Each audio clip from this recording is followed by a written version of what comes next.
ના કાર્યક્રમની શરૂઆત કરું છું. નમસ્કાર. પૂર્ણ પુરુષોત્તમ યોગેશ્વર ભગવાન શ્રી કૃષ્ણના ચરણોમાં વંદન. જાગૃતિએ સરસ એક આધ્યાત્મિક વાતાવરણ ઊભું કર્યું અને આપણને પ્રાર્થનાના શબ્દોથી ભીંજવ્યા. સંગીત, પ્રાર્થના આ જીવનનો એક ભાગ છે. તો આજે આપણે જે કર્તવ્ય કર્મ માટે ભેગા થયા છે એવા પરમ આદરણીય અને પરમ સ્નેહી એવા પરેશભાઈ ભટ્ટ સાહેબ, મારા વાઇસ પ્રિન્સિપલ ભાઈ શ્રી મહેશભાઈ, ભાઈ શ્રી હિતેશભાઈ, નેહાબેન, તમામ અધ્યાપક મિત્રો અને વાલા દીકરા દીકરીઓ. ગારડા કોલેજમાં કદાચ આ પહેલો જ કાર્યક્રમ, એટલે લાસ્ટ યર પણ પરેશભાઈ આવેલા, પણ આ પહેલો જ કાર્યક્રમ એવો હશે કે જે પેઇડ છે. બાકી મોટે ભાગે આપણે કાર્યક્રમ જે કરીએ છીએ ફ્રી કરતા હોઈએ છીએ. આમાં તમે બધાએ 100 રૂપિયા નેહાબેનને કે એમની ટીમને જમા કરાવ્યા હશે. આમ જોવા જઈએ તો પરેશભાઈની ફી તો બહુ મોટી છે, પણ એ નેહાબેન સાથેના એમના વર્ષો જૂના રિલેશન્સ છે એને કારણે એ આપણે ત્યાં બહુ પ્રમાણસર 100 રૂપિયામાં તમને લાખ રૂપિયાની વાત કહીને જશે, હું ખાતરી આપું છું. એટલે પરેશભાઈ, મને એક વસ્તુ ધીમે ધીમે સમજાઈ રહી છે કે જો તમે ફ્રી આપો ને એની કોઈ વેલ્યુ નથી રહેતી. આ વર્ષોના અનુભવ પછી સમજાવે છે. It's a token of love. થોડુંક તો કંઈક ને કંઈક ટોકન હોવું જોઈએ. અને આપે જે 100 રૂપિયા આપ્યા છે, મેં અગાઉ પણ કહેલું કે જે વિદ્યાર્થી આપણે પેલું ચોકલેટ મેકિંગ વાળું પણ કરે તેમાં પણ આપણી ટોકન ફી હોય છે, કે દુલ્હન શૃંગારવાળું કહે છે, બ્યુટી પાર્લરનું પેલા એક સર આવે છે આપણને કરાવે છે, તો તે પણ એક પેઇડ વસ્તુ છે.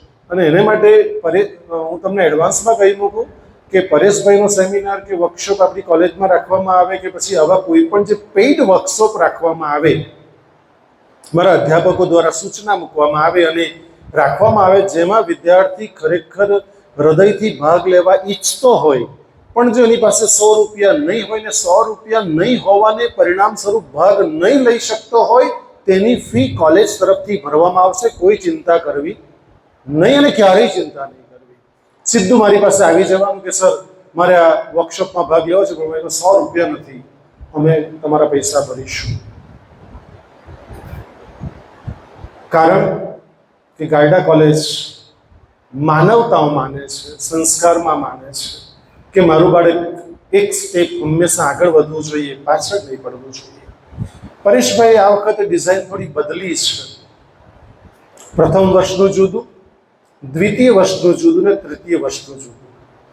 મેં કાલે જ નેહાબેન જોડે વાત કરી કે પરમ દિવસે કે ભાઈ શું ફરક છે, તો ફરક એ છે કે પ્રથમ વર્ષને જેટલું જોઈએ એટલો જ ડોઝ આપવામાં આવશે, દ્વિતીય વર્ષને જેટલું જોઈએ એટલું જ, અને તૃતીય વર્ષને જે હવે સમાજમાં પદાર્પણ કરવાના છે તો એને કેટલું જોઈએ એવું આપવામાં આવશે. આ જ્યારે હું જોતો હતો 3-3નો સિલેબસ તમને જે આપવાના છે, એમાં એ સિલેબસમાં મેં પરેશભાઈ સવારે જ ઓફિસમાં કહ્યું કે તમે સાયકોલોજીવાળાનું કામ તમે બહુ ઉત્તમ ચરિત્ર ઘડતર અને નિર્માણનું કામ કરી રહ્યા, જે સાયકોલોજીવાળાનું કામ છે. પણ ઘણાનો વિષય સાયકોલોજી નથી, છતાં પણ ઉત્તમ રીતે સમાજ અને સમાજના દરેક વર્ગ સુધી પહોંચે છે. મારે એક જ વાત કહેવી છે કે આપણા શ્વાસ જીવન માટે અત્યંત જરૂરી છે. આપણે જન્મ્યા ત્યારથી શ્વાસ કન્ટિન્યુઅસ છે અને કન્ટિન્યુ રહેશે, અને છેલ્લો અંતિમ શ્વાસ આવશે એટલે અનુલોમ વિલોમ કરતા કરતા ડાબેથી શ્વાસ અંદર, જમણેથી બહાર, જમણેથી અંદર, ડાબેથી બહાર, અને જો ડાબેથી બહાર નીકળી ગયો પાછો નહીં આવે તમે કશું જ ના કરી શકો. એટલે શ્વાસ એ જ જીવન છે. અને જો શ્વાસ પછી જો કોઈ મહત્વનું અંગ આપણા જીવન સાથે જડિત હોય તો તે છે કમ્યુનિકેશન. માણસ કમ્યુનિકેશન વગર ચાલી શકતો નથી. ઉઠતા બેસતા સતત દરેક જગ્યાએ 24/7 કમ્યુનિકેટ કરતો હોય છે. સર તમને બહુ સારી રીતે ઉદાહરણ છે સમજાવશે. કમ્યુનિકેશનના મુખ્ય 4 પાયા છે. લખવું, આપણને એ જ ગુરુ વંદના કરી ત્યારે એક લખતા જણે આપણા હાથમાં પેન પકડાવીને શીખવ્યું હતું, ક કમળનો ક લખતા શીખવ્યું હતું. એટલે આપણને ત્યારે ખબર પડી કે આને એક કહેવાય, અને ક કમળનો કો કહેવાય. લખતા શીખ્યા, વાંચતા શીખ્યા, બોલતા શીખ્યા. પણ કમ્યુનિકેશનનો એક પાયો જે થોડો કાચો રહી ગયો તે છે સાંભળવું. અને તમારી દુર્દશા એ થઈ છે મારી સહિતની કે આપણને શિક્ષક લોકો આવ્યા, પરેશભાઈ એવું નથી કરતા. શિક્ષકો આવ્યા, 45-55 1 કલાક સુધી બોલ કર્યું, આપણે સાંભળ્યું. અને ઘણા બાળકો તો સ્કૂલમાંથી જે પ્રથમ વર્ષના હશે જાણતા હશે, તૃતીય વર્ષના પણ જાણતા હશે કે ભૂતકાળને થોડો યાદ કરો કે સર તો ભણાવતા ને આપણે ડબ્બો ખાતા. કારણ કે સાંભળવું આપણને ગમતું નહોતું. પણ સાંભળવું એવું ચોક્કસ ગમે છે જે આપણને હૃદય સ્પર્શી હોય છે. નથી ગમતું એવું નથી, ગમે તો છે જ, પણ ક્વોલિટી જોઈએ છે આપણને. એટલે એક પાસું, એક પાયો થોડોક કાચો રહી ગયો છે લિસનિંગનો. પણ હવે ધીમે ધીમે લિસનિંગના કોર્સિસ પણ શરૂ થઈ ગયા છે. એટલે લખવું, વાંચવું, બોલવું અને સાંભળવું. અહીંથી જે શબ્દો બોલાઈ રહ્યા છે એનો ફાળો માત્ર 10% છે, 10% ફાળો છે. 30% ફાળો આરો અવરોનો છે અને 60% ફાળો એ બોડી લેંગ્વેજનો છે. હવે તમે લોકોએ આજ સુધી, આ તો કમ્યુનિકેશનની વાત એક ઝલક આપી રહ્યો છું, પરંતુ કે તમે જે આજ સુધી સ્કૂલમાં અને કોલેજમાં જે અભ્યાસ કરી રહ્યા છો એમાં તમે કેવી રીતે સાંભળો છો, સાંભળવાની પણ જુદી જુદી કક્ષાઓ છે.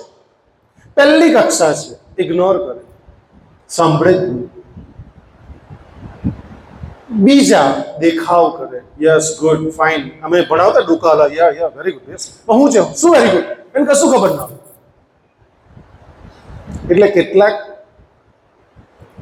સાંભળે જ નહીં, કેટલાક લોકો દેખાવ કરે. ત્રીજો પ્રકાર એવો છે કે પસંદગીનું સાંભળી દે, ધેટ્સ ઓલ, પછી ધ્યાન બી નહીં આપે.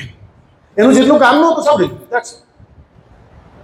અને ચોથી કક્ષા જે આવે છે એ ધ્યાનથી સાંભળે છે.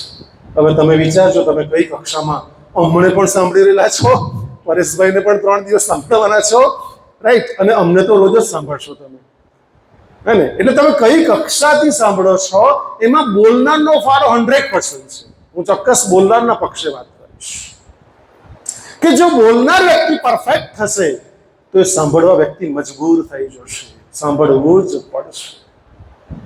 અને 5મી કક્ષા અદ્ભુત છે, વિશ્વ મહાનમાં મહાન. જો શ્રવણની કક્ષા જો 5મી છે તો કમ્યુનિકેશન સ્કિલના એક્સપર્ટ એવું કહે છે કે 5મી કક્ષા છે આંખથી સાંભળવું, હૃદયથી સાંભળવું. 5મી કક્ષા છે.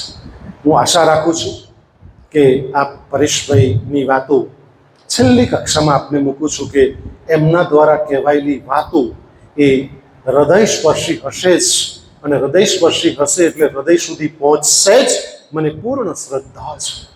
એટલે નેહાબેન, તમને એક વિનંતી કરું છું કે જેવું પરેશભાઈનો 3 દિવસ પતી જાય પછી આપણે 3 દિવસ રાખીશું. પરેશભાઈ જે 3 દિવસના પ્રથમ વર્ષવાળાને જે કહી ગયા અને શીખવી ગયા એ લોકોનું ફોલોઅપ લઈશું કે ભાઈ તમને પરેશભાઈ આખા દિવસમાં 5 કલાકમાં કઈ વાતો કરી અમને કહો, અને તમે જીવનમાં કઈ પાલન કરી છે, કરી રહ્યા છો અને કરવા માંગો છો. કારણ કે એમ જ આપણે 100 રૂપિયા જવા દેવા નથી, એ લોકોને આપણે વસૂલ કરવા છે. પરેશભાઈ, એ લોકોનું ફોલોઅપ લઈશું, તમારે દરેકનું ફોલોઅપ લઈશું. એટલે કમ્પલસરી અહીંયા હાજર રહેવું પડશે તમારે, અને 3 દિવસ ફોલોઅપ ચાલશે. હું હાજર રહીશું, હું નહીં રહીશ તો મારા પ્રતિનિધિ હાજર રહેશે, પણ રહેશે. એટલે આજના કાર્યક્રમની શુભેચ્છા પાઠવું છું. અને પરેશભાઈ ઠેઠ અમદાવાદથી આપણા માટે આવ્યા છે. એવા કેટલાક ડિગ્નેટરીઝ હોય છે કે જે આપણા માટે એમ ખબર એમ હૈયું આપણા માટે આવીને સીધું નવસારીમાં ઓગળી જાય એવું એક વ્યક્તિત્વ આપણે જ્યારે પ્રાપ્ત થયું છે, ત્યારે ગારડા કોલેજ પરિવાર વતી પરેશભાઈ ભટ્ટને ખરેખર આવકારતા આનંદ અને ગર્વ લાગણી અનુભવું છું. ધન્યવાદ. જય હિન્દ, જય ભારત.